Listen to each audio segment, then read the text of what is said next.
I'm 27F, and my older sister, Claire 30F, has made my life a competition I never signed up for. 3 years ago, she married Eric 35M, a man with serious money, and ever since, she's treated me like I'm beneath her. My parents act like she's the golden child, and I'm just the one who didn't secure a future the smart way. I have a stable job. It's nothing glamorous, but I pay my bills, live comfortably, and I'm working toward bigger things. But to Claire, that means I'm wasting my life. She loves to remind me that while I'm working hard, she's living in luxury, shopping at designer stores, vacationing in Europe, and driving a car that costs more than my yearly salary. At first, I ignored it. If that's what makes her happy, good for her. But the comments kept coming. She'd visit my apartment and make exaggerated faces as if she had stepped into a shack. "You really should think about upgrading," she'd say, glancing at my furniture like it was some charity donation. If I bought a new outfit, she'd smirk and ask if it was fast fashion or if I finally decided to treat myself. If I mentioned a good month at work, she'd sigh dramatically. "I don't know why you bother. You could just find a rich guy and actually enjoy life." The worst part? My parents ate it up. They acted like Claire was proof that she had made all the right choices and that I was the family disappointment for actually working for my money. Family gatherings became a nightmare. Claire would show up wearing something ridiculously expensive, casually dropping comments about her latest shopping spree in Paris. If I contributed something to a meal, she'd joke about how she forgot what budget food tastes like. And Eric? He was polite, but always distant. He didn't participate in Claire's comments, but he also didn't stop them. I started suspecting that maybe she wasn't as high up in his world as she pretended to be. Then came the breaking point. We had a family dinner at my parents' house. Everyone was bringing something, and I decided to make one of my best dishes, a homemade meal I'd spent hours preparing. Claire arrived last, and the moment she saw my dish, she burst out laughing. "Oh wow," she said, loud enough for everyone to hear. "You really still cook your own food? You know, normal people just cater from somewhere decent." My parents laughed. They actually laughed, like I had done something embarrassing. Something inside me clicked. I wasn't going to argue. I wasn't going to defend myself. I was done trying to prove anything with words. Instead, I smiled, sat down, and made a decision right there. Claire thought she was winning at life because she had married into money. Fine. But I was going to show her that success isn't about who you attach yourself to. It's about what you build for yourself. And I was going to do it quietly. That night, while Claire showed off pictures of her latest vacation, I stayed silent. But when I got home, I started making real plans. I had already been playing with the idea of starting a side hustle, something flexible that I could do while keeping my main job. Now, I was ready to go all in. I started researching investment options, freelancing, and potential passive income streams. I kept it all to myself. No need to invite negativity into my plans. A few weeks later, I landed my first freelance contract. The pay? More than I made in 2 weeks at my job. Claire had no idea. Neither did my parents. And that was the best part. Because while they were laughing at me, I was already setting the foundation for something bigger. After that dinner, I stopped wasting energy on Claire and my parents' approval. They wanted to treat me like the family failure? Fine. I had better things to focus on. I still kept my day job, but I started putting in serious time into my side hustles. Late nights, early mornings, I treated it like a second job. The freelance contract I had landed turned into steady work, and soon I was making more from it than I expected. Instead of spending, I saved. Every extra dollar went into investments, growing slowly but surely. My friends noticed the change first. They saw me working nonstop, passing on nights out, staying glued to my laptop. When I finally told them what I was up to, they were all in. They supported me, sent me job leads, connected me with potential clients. Some even started their own side gigs, inspired by how quickly things were taking off for me. My parents? Different story. Every time they called, they had the same question. Had I met someone yet? According to them, I was working too hard for too little.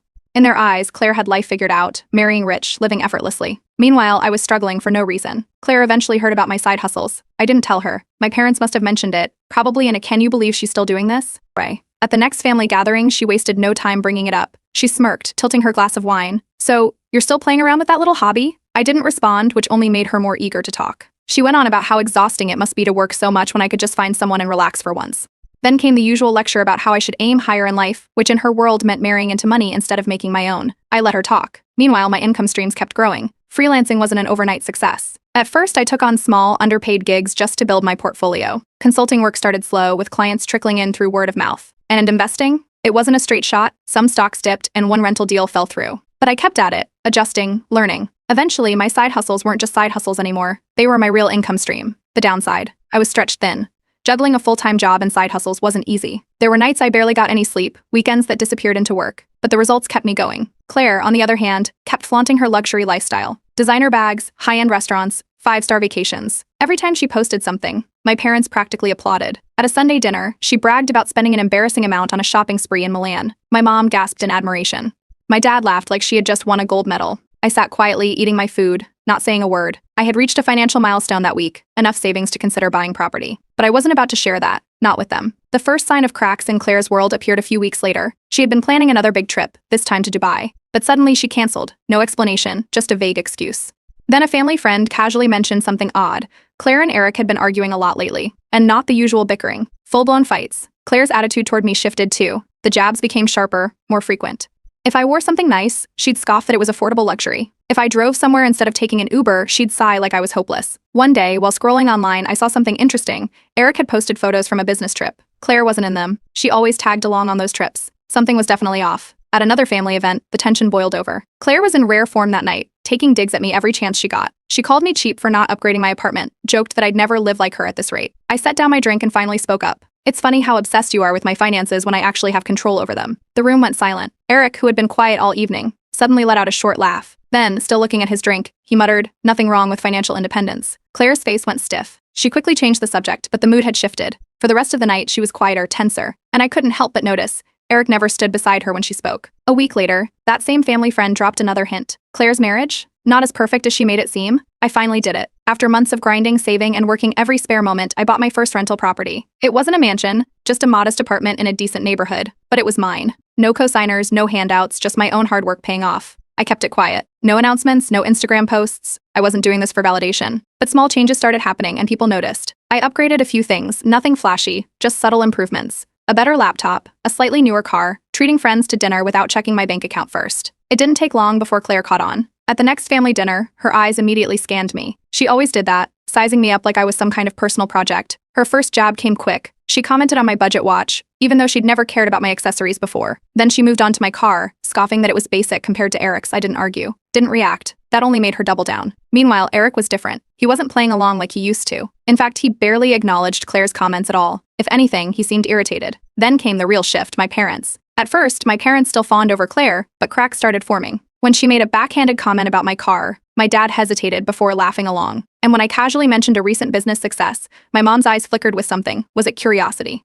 Maybe, just maybe, they were beginning to realize I wasn't the failure they had painted me to be. My mom, usually the first to brush me off, actually asked about my work. Claire's smile didn't quite reach her eyes. A few weeks later, the cracks in her perfect life became impossible to ignore. It started with something small, Claire casually mentioning that Eric had been annoying about money lately. She tried to laugh it off, but there was an edge to it. Then came the canceled trips. First, it was Dubai, then Paris. Trips that Claire would usually flaunt all over social media just weren't happening. Instead, she was around more, hanging out at our parents' house more. And for someone who supposedly had an endless flow of wealth, she sure seemed fixated on what I was doing. One night, I took a weekend trip to a nice hotel. Nothing extravagant, just a little getaway for myself. I didn't post about it, but when my mom casually mentioned it in passing, Claire's reaction was instant. She wanted details. Where I stayed, how much I paid, what I did.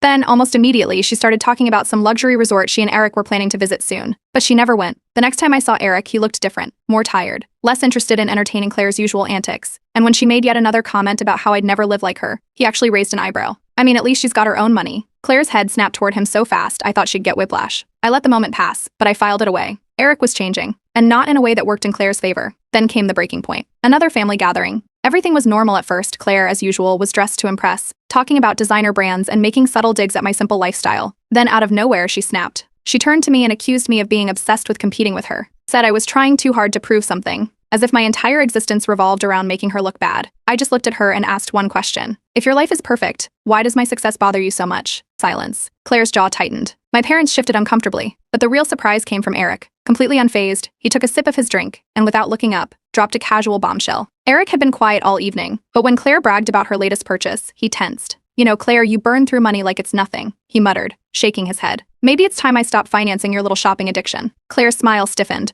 but she waved him off. A week later, the credit cards were gone. The room froze. Claire's face went pale. My parents looked at her, then at Eric, then back at her. For the first time in years, they weren't defending her. She stormed out after that. No dramatic speeches, no clever comebacks, just pure humiliation. And for the first time ever, I didn't feel like the family failure. I felt like the one who had won. After that night, word spread fast. Claire, the untouchable, the golden child, the one who married well, wasn't as financially secure as everyone thought. At first, it was just whispers. A canceled trip here, a sudden budget-friendly restaurant choice there. The same family members who used to envy her now asked quiet questions. Then came the confirmation. I ran into Eric at a business networking event. We had never really spoken one-on-one before, but this time he approached me. After some small talk, he casually mentioned that he had to cut Claire off financially. No more unlimited shopping sprees, no more extravagant vacations, no more throwing money at luxury just because she could. She had burned through an absurd amount of money, recklessly, carelessly, without a second thought. He finally put a stop to it. My parents refused to acknowledge what was happening. Every time someone brought up Claire, they insisted she was fine, that marriages go through ups and downs, and that Claire and Eric are just figuring things out. But their concern was obvious. The nervous glances, the way they changed the subject when her name came up. They were worried. Claire, on the other hand, refused to let her image crack. She still wore designer outfits, still talked about expensive plans, but the details weren't adding up.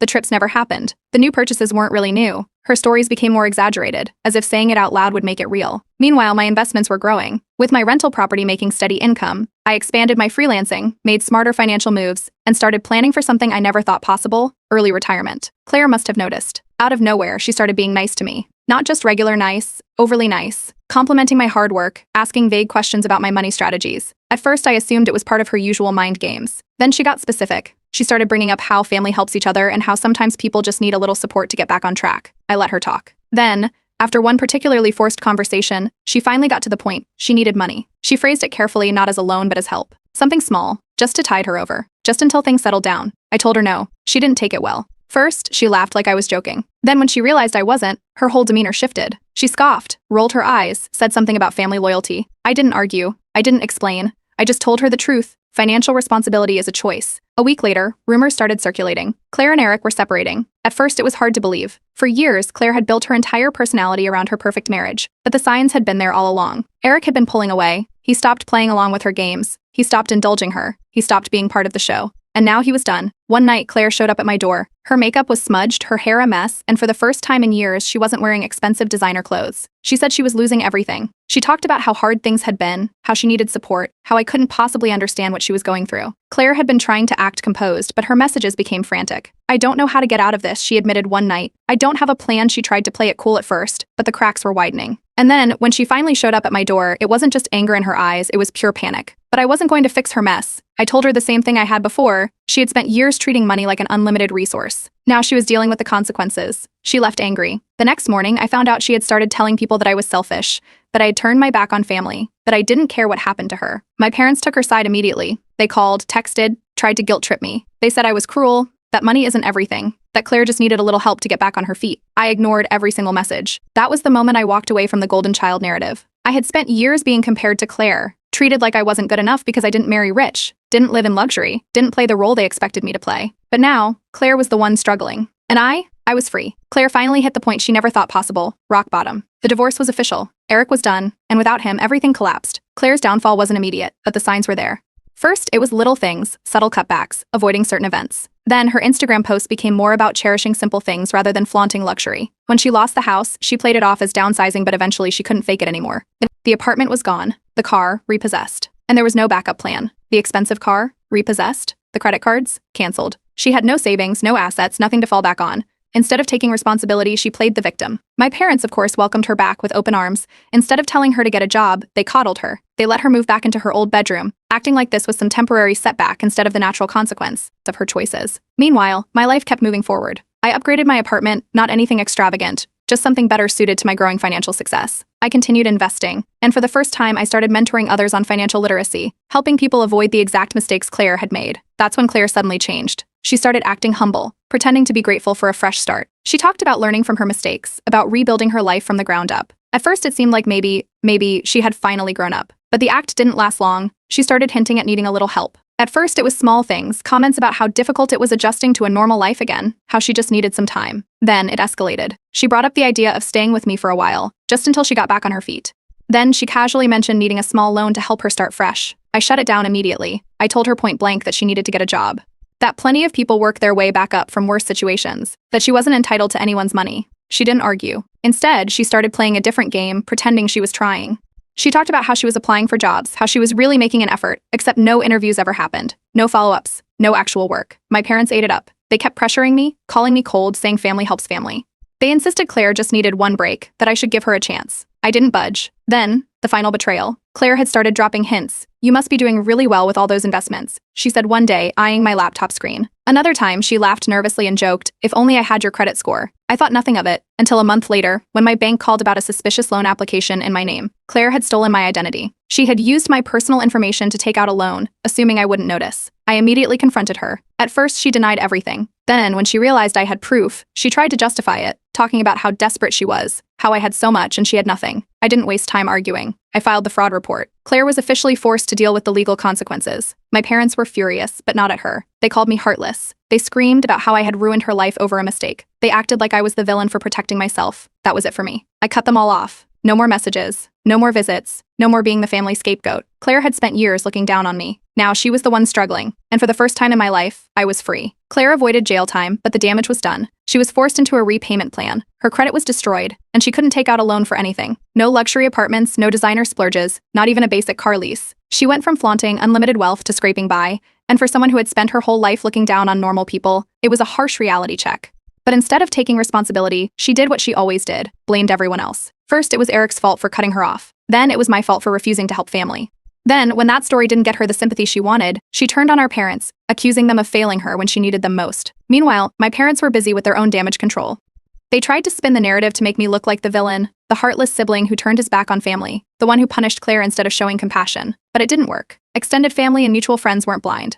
They had seen Claire's behavior for years. They saw how she had treated me, how she had burned through Eric's money, how she had never lifted a finger to help herself. The more my parents tried to make me the bad guy, the more people sided with me. And without their toxicity dragging me down, my life only got better. I focused entirely on my goals, expanding my investments and growing my portfolio. I worked harder, smarter. And then it happened, the milestone I never expected to hit so soon. A major investment deal came through, and with it, I officially hit millionaire status. It wasn't about the number itself. It was about everything it represented. Every late night, every sacrifice, every moment I had spent grinding, while Claire laughed at me. It had all paid off. While I was leveling up, Claire and my parents were sinking. My parents had spent so much of their own savings helping Claire that now they were struggling. Suddenly, they weren't just defending Claire, they were hinting at needing money themselves. They didn't ask directly. At first, it was subtle. Comments about how retirement is expensive, about how they had sacrificed so much for their children. Then, it got more obvious. I ignored every attempt. Then, one day, my mother finally broke down and admitted it. They needed help. I didn't hesitate. I looked at them and said, "You picked your golden child. Now she can take care of you." They had nothing to say after that. Claire made one last attempt to claw her way back into my life. She reached out, claiming she had changed, that she just wanted to make things right, that she finally understood everything now and hoped we could move forward as a family. I ignored the message. Then, a week later, I found out the truth. She was still bad-mouthing me, still playing the victim, still trying to get sympathy from whoever would listen. And at the same time, she was dropping hints about how she just needed one break, how she wouldn't say no to a little help. That was the last straw. I blocked her. No more second chances. No more manipulation. No more family loyalty to people who never had mine in the first place. Without them, my life was quieter, lighter, better. Then came the moment that tied everything together. I was invited to speak at a major financial seminar, an event attended by some of the top professionals in the industry. As I stepped onto the stage, I glanced at the audience. Eric was there. After the seminar, he approached me. There was no awkwardness, no tension, just respect. He congratulated me. Then, after a pause, he smirked. "You dodged a bullet." I didn't say anything. I didn't have to. Claire had spent years trying to prove she was better than me, but in the end, she was the one left with nothing. And I was free, thriving. And finally, completely done with them. Claire officially hit her lowest point. No money, no credit, no job, no rich husband to bail her out. With nowhere else to go, she was completely dependent on our parents, living rent-free in their house. They paid for everything, her food, her bills, even her personal expenses. And despite everything, they still coddled her like she was going through a rough patch instead of dealing with the consequences of her own choices. But it wasn't just Claire who was struggling. Supporting her was draining my parents financially. At first, they wouldn't admit it, but the signs were there. Little complaints about rising expenses, subtle comments about how families should stick together. It was only a matter of time before they started hinting at something. Meanwhile, Claire wasn't job hunting. She claimed she was looking for work, but all she ever did was bounce from one get-rich-quick scheme to another. First, it was an MLM, something about overpriced skincare products. She spammed old friends and acquaintances, pitching it as a business opportunity, acting like she was about to make 6 figures from home. That failed. Then, it was some investment scheme she found online, promising passive income with minimal effort. She sank what little money she had left into it. That failed, too. Next, she resorted to online sob stories.